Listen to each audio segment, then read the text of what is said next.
there's not many old enough to remember some of these things, but there was an issue. How low to the ground should a woman's skirt be? How much hair should a man grow on his chin? And they had to deal with these issues because we have this tendency to think,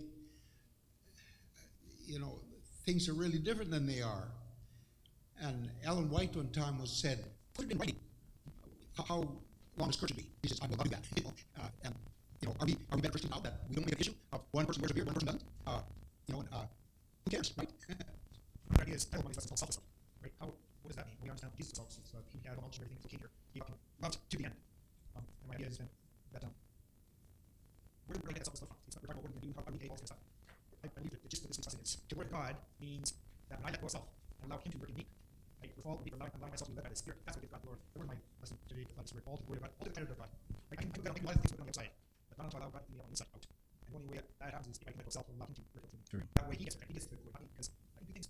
And I'll read a verse in the Bible saying, actually, don't make personality lessons, page 20, keep 14. Rise and shine. I do like shine. I just thought, we gotta do something. That's not my light, right? Jesus said, light shine. Meaning, if I remove things that are hindering my light shine, basically, that's like self. I let self come out of the way, and I'm just then he will shine out through me. Yeah. Right? And that's not to my credit. That's to his glory. Yeah. Following up what has been said here, I think Nebuchadnezzar, great Babylon, have idols, not to God's glory, but to my glory.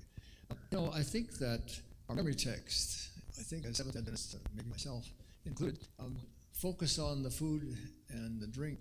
But the rest of that text, whatsoever you do all to the glory of God. I think if we leave off the food and drink part, when just say whatsoever, we include everything. And the food and the drink are, I think, more issues.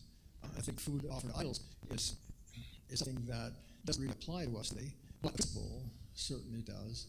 And I think the text in 1 Corinthians chapter 8, verses 2 and 3, which seems to be quite a difficult sort of a statement. It says, and if any man think that he knoweth anything, he knoweth nothing yet as he ought to know.